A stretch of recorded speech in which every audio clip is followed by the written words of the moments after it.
This is the strawberry jar I planted yesterday, and these are the things we're going to need. This is perlite. It's kind of like Rice Krispies, except it's made out of rock. So I call it Rock Krispies, but I think it's volcanic rock, and they puff it up like Rice Krispies. It's very lightweight. The drainage is good. The calcium is very high. The chickens like it. Not today. These are the strawberries I just dug up out of the yard. My strawberry patch last year jumped raised bed edges and went out into the yard with their runners. Strawberries put out runners, kind of like a spider plant. They put out runners. So you see this one probably came from this runner right here, and it put out a runner right here.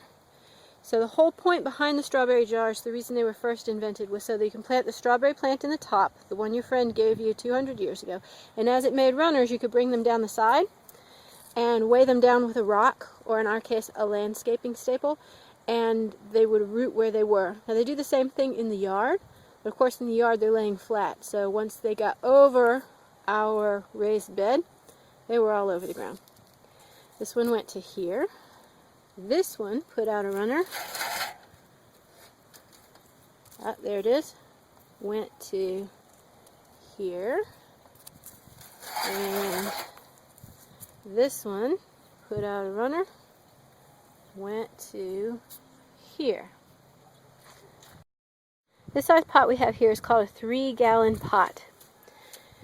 That one is a 1-gallon pot. So that gives you some idea. That is roughly the size of a milk jug, and this is a 3-gallon pot. It takes a lot more plants. There are 3 levels, 1, 2, 3. They each have 3 holes around the side, so that's 9 plants, and we're going to put 3 in the top, so we need 12 plants for this one. We're also going to do this 1-gallon pot. It's not going to need the paper tube down the middle the way this one does, because there's not enough soil in there to make it a real issue. So that one we'll just plant as we go. Probably do that one a little later. Okay, our first step is going to be to put some perlite and some soil and some clay down into the center. It's the clay I got out of the yard. Strawberries obviously loved it, so I felt like they would feel more at home if I put a little bit in their jar. There's the clay and the potting soil and the perlite all mixed into the bottom. Another reason I'm doing that is because sometimes once the perlite gets in the tube through the middle, when you water it all pours out that hole, or when you pick it up. The reason we're putting perlite in the middle is for 2 reasons. First, when we water this plant, we want the water to go down to the plants below. It's hard to do that if all the soil is compacted right through there. So it's going to go down the column of perlite, which is going to be left when we're done, and also the weight of the plants that are on top can kind of smush the ones underneath, make it hard for them to grow. So the perlite takes some of the weight off too, because the soil can compact the perlite as it goes. So we're going to fill this up with perlite. Perlite. Fill it up.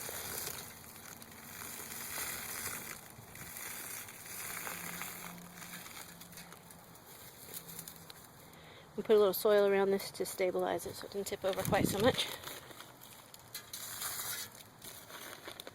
The soil I'm using is Metro Mix 360. It's professional grade potting soil. You will have to order it from a real garden center. They won't have it retail. You can get the perlite retail.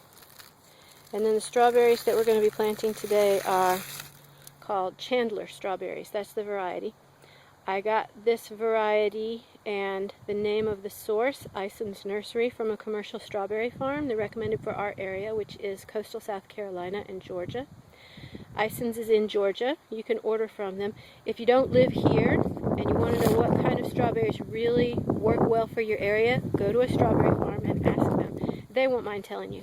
Second-year strawberries produce the most fruit, so they're probably going to be pulling their strawberry plants up and throwing them away at the end of the year. What commercial strawberry farms do, they plant in the fall. So when the plant goes through the winter, in the spring it thinks it's a second-year plant. When it's finished producing, they pull it up and throw it away, plant again for the next year. So these are 2-year plants because I planted the original bare root strawberries last year, and these are the runners that came from those, and they were fully rooted in last summer. They've been through the winter. So we should get a good crop of strawberries from these because they're second-year strawberry plants. So we've done a couple of things. We filled this up with perlite, and we put the soil up to the bottom layer of holes in the side of our strawberry jar. So we're using Metro Mix 360. I think I mentioned that earlier. I like this for a couple reasons. If you live in the southeast, there is going to be a hurricane. And when the hurricane comes, everything's going to stay wet for a really long time. And this doesn't hold a lot of moisture because it's not peat moss based. Things that are based on peat moss hold a lot of moisture. They raise the humidity, which is going to increase the incidence of fungus and plant diseases of other types too. This, they make it out of pine bark ash. Works great. Let's grab a plant. Get one of these. We're going to put this plant from the inside and tuck it into the hole. And then from the outside, coming out of the hole, I'm going to gently pull the leaves. Get them all. There we go. What I like to do here is I like to make a little space underneath, or rather in front, behind the hole, I guess it is, so that the roots can go down as much as possible, because when the roots go down, it makes the plant stand up better, like that. On the strawberries, you don't want to bury the crown. The directions I have always read have said it's vitally, vitally important not to bury the crown. I'm pretty sure I've done it. I haven't killed very many strawberries, so I'm not sure how critical it is. They also say don't bury it too high. I'm quite sure I've done that. I think I did it last year, and you see, it's put out a number of babies. So don't stress about this. Strawberries are pretty easy to grow. Let's grab another one. Ooh, that's a big one. Let's get a smaller one. Alright, this guy here, be good for a bottom hole. In he goes here, tuck him in. Out he comes here, dig a little hole, set my guy upright, tuck him in with the roots there. See how he's looking from the outside? His crown is not buried. We're ready to go on to the next one. Needs some soil. That's how far we've gotten so far. Looking good. Okay, so our second set of holes is going to be right here. So we need this much soil. We're going to take some of this pelletized chicken manure. Woo! It is not from my chickens. Pelletized chicken manure. You get it at the garden supply store. Same place you're going to buy your expensive professional potting soil.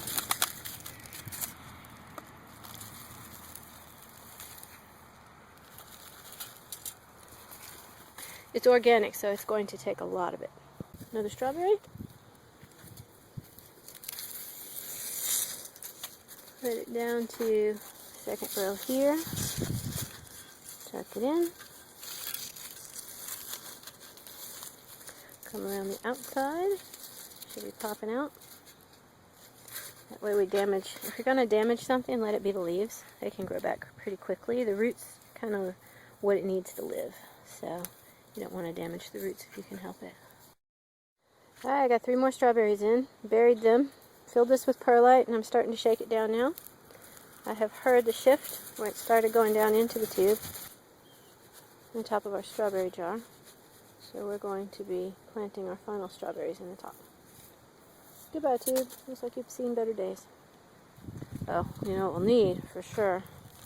More chicken poo. Since this is an organic fertilizer, it's not going to last very long. It's not the strongest stuff in the world, so I will put it on here every 2 weeks. More soil.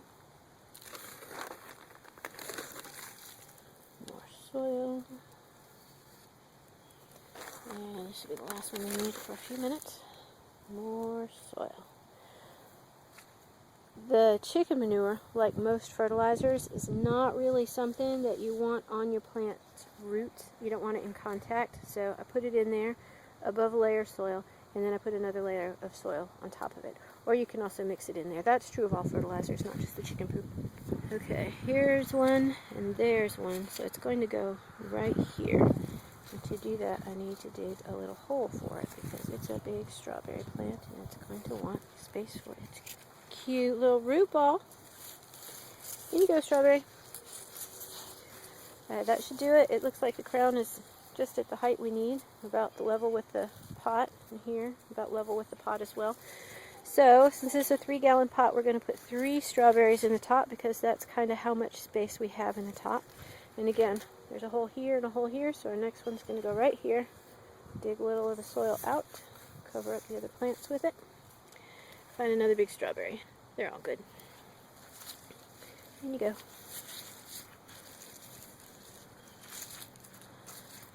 Okay, made some soil to wedge him in there just right.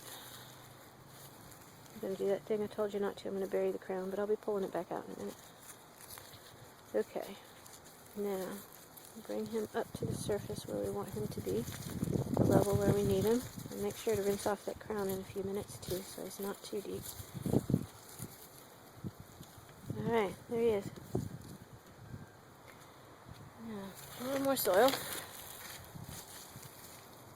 Under the plant there. Under the plant here. Another one under these leaves. Tip this back. Tip this back and get some right against between the plant and the clay. Tip this one back a little between the plant and the clay right there. And I think this already had some because he was so far tipped in when we started. Now we're going to shake it. And if we find a spot we can hit, we're going to hit it. Kind of shaking everything where it needs to be. Brush off the leaves. Find out where we need more soil. This one is still a little bit deep. I'm going to pull it up some. Shake and pull and shake and pull. That one is at the level it needs to be, and if I'm not mistaken, that is a flower. We'll have a strawberry pretty soon. This one is also, looks like it's right where it needs to be as far as the level of the crown. So the level of the crown is kind of even with this. The level of the crown is slightly above this. And the level of the crown is still a little below this. Put some more soil in there and lift it up.